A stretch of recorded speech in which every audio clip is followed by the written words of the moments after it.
I wanna hear the one about the big old plum tree. I wanna hear the one about the giggly bumblebee. I wanna hear the one about the juggly jumping flea. That's the story that I wanna hear. That's the story, that's the story, that's the story that I wanna hear. That's the story, that's the story, that's the story that I wanna hear. Hello, I'm Ronnie and welcome to another instalment of That's the Story. This week we have another theme running through the show. See if you can pick out what this week's theme is. We have stories, songs and heaps more, but first let's visit Aunt Nora's farm. Oh, that's a nice raincoat, said terrible cousin Tim.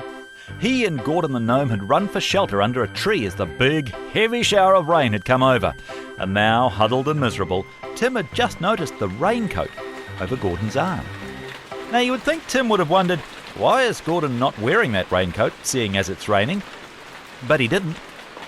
Nice, suppose so, grunted Gordon as he peered out at the downpour.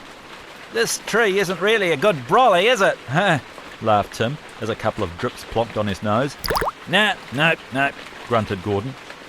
Oh, and it's so cold out here, and windy too, quite miserable. And my favourite program's on the telly and I'm missing it, went on Tim.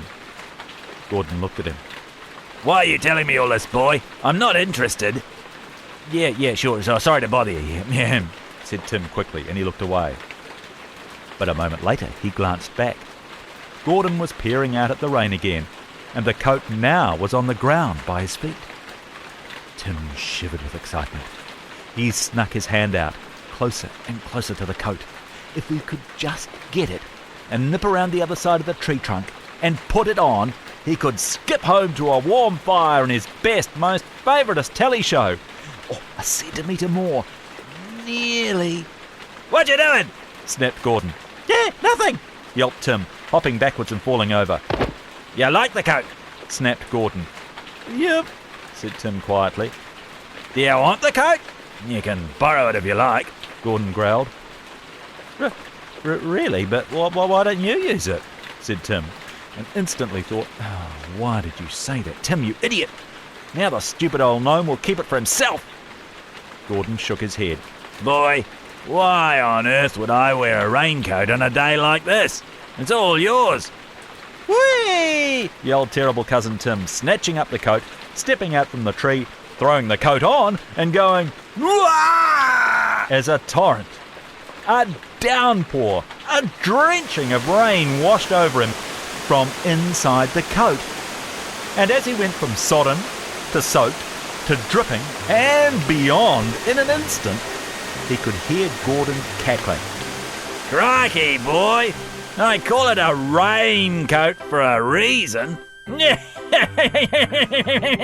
you all wet there. Oh, you're soaked.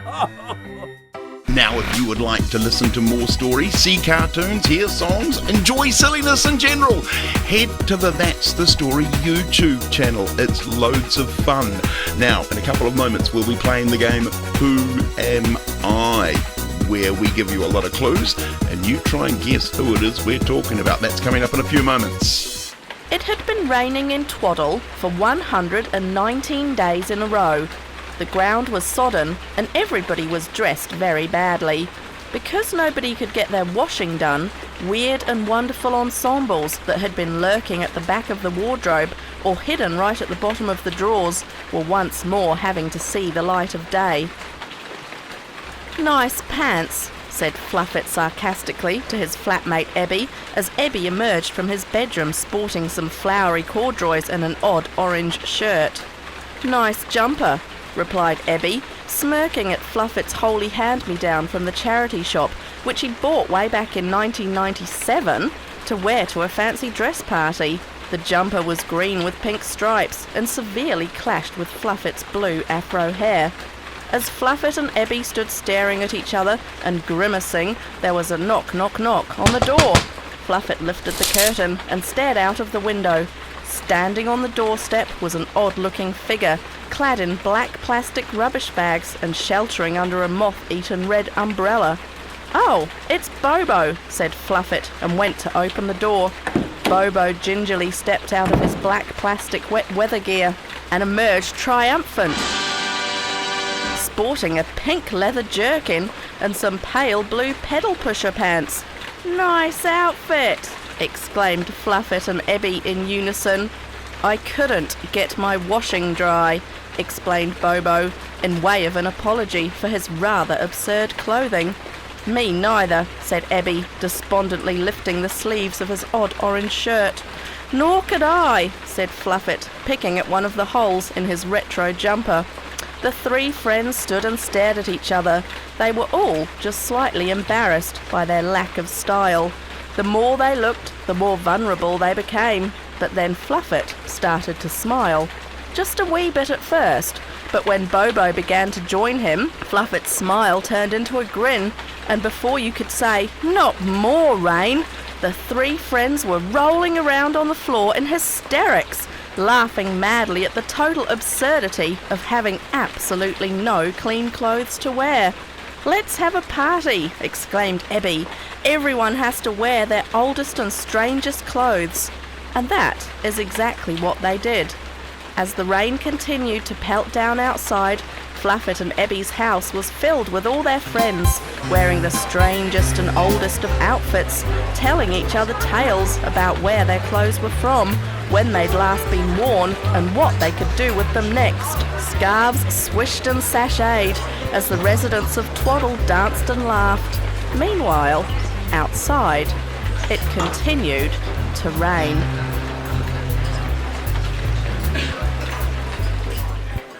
Okie diddly dokey, it's time to play Who Am I? Now, get your thinking caps on.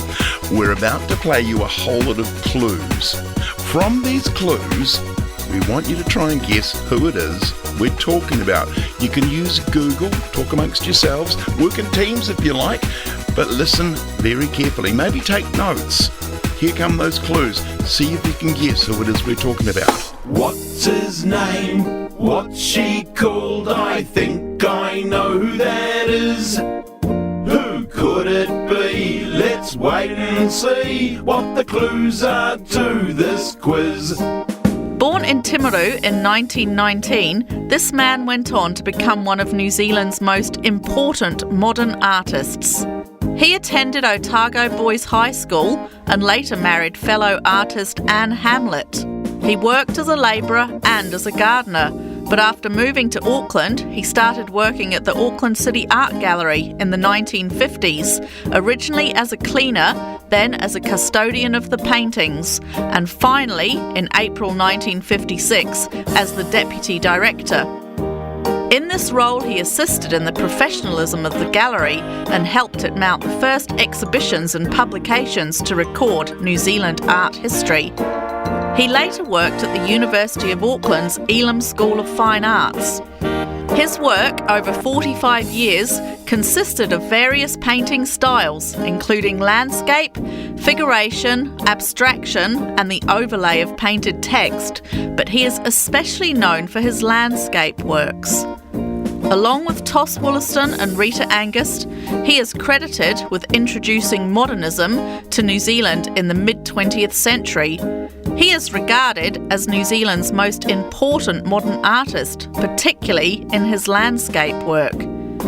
The family house in French Bay Titirangi in Auckland now serves as a small museum about this artist and his family. What's his name? What's she called? I think I know who that is. Cool, blimey, that one's a tricky one, isn't it? A little bit more of a clue. He had a house in Titirangi in Auckland, down by the beach in French Bay.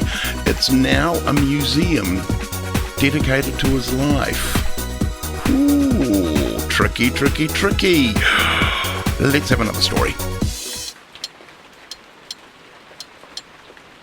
Time was bored. It was Sunday afternoon, somewhere between 2 and 5.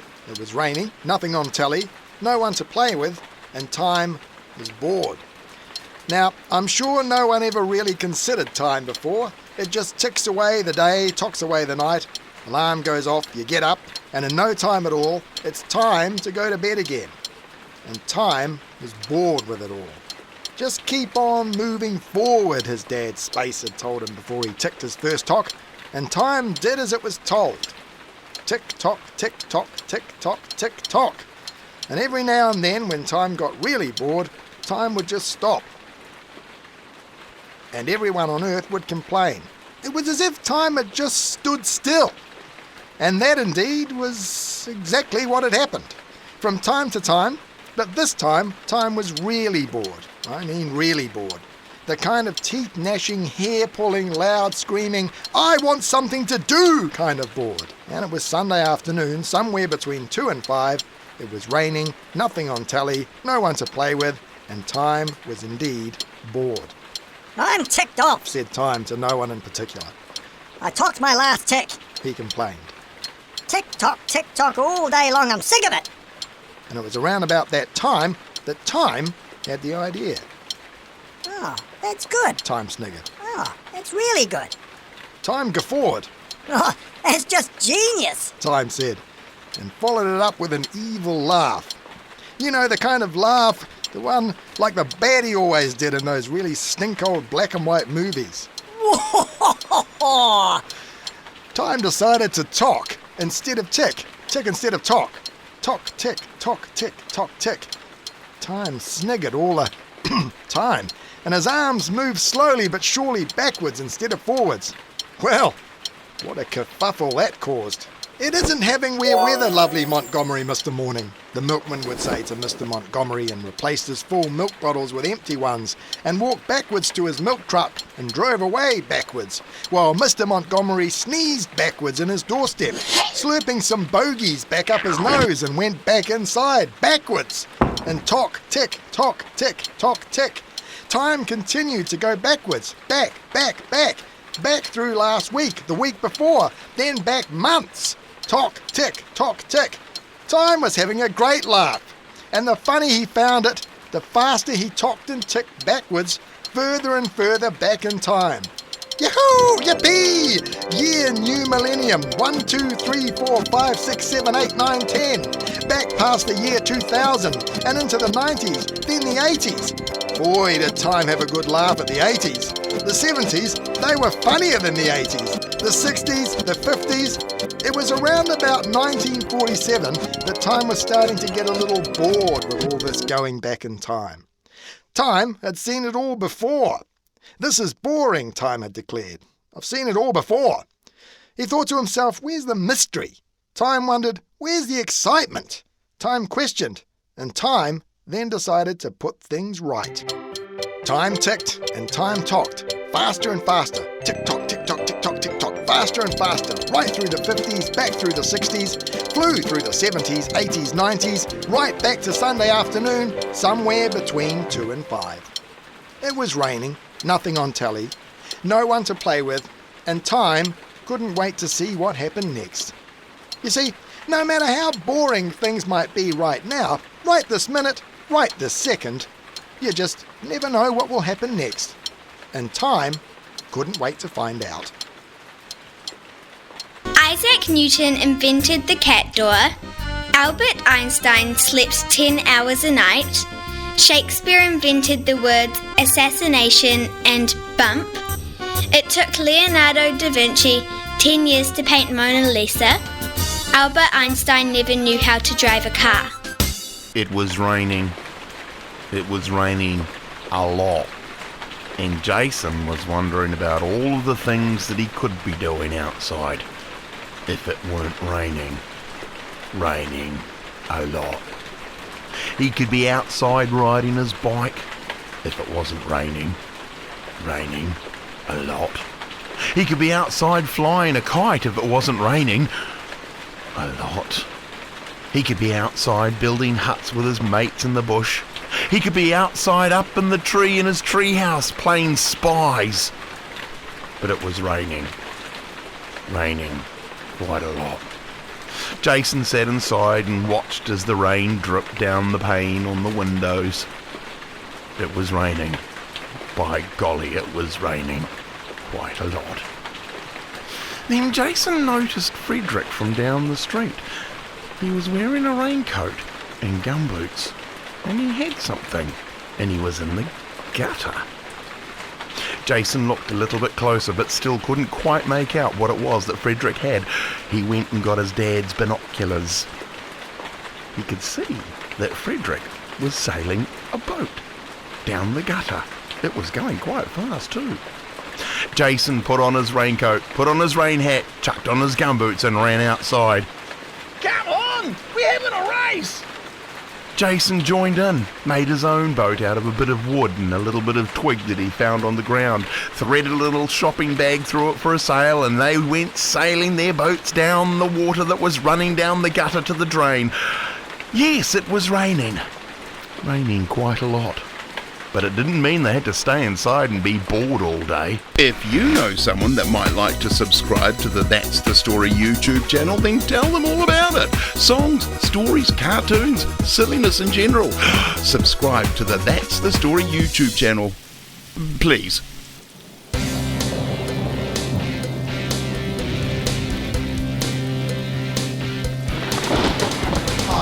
When the sky starts turning black and mud and slush and slimy stuff fill the track, and then the sky is lightning all around and the rain comes stumbling down. I love my gum boots in the pouring rain. I love my gum boots, they reckon I'm insane. I love my gum boots, I'll wear them again and again. I love my gum boots in the pouring rain. They get sticky, but that's the best. I wear them for weeks without a rest, and slushing through the mud really puts them to the test. I love my gum boots are the best. I love my gum boots in the pouring rain. I love my gum boots, they reckon I'm insane. I love my gum boots, I wear them again and again. I love my gum boots in the pouring rain. I love my gum boots in the pouring rain. I love my gum boots, they reckon I'm insane. I love my gum boots, I wear them again and again. I love my gum boots in the pouring rain. I love my gum boots.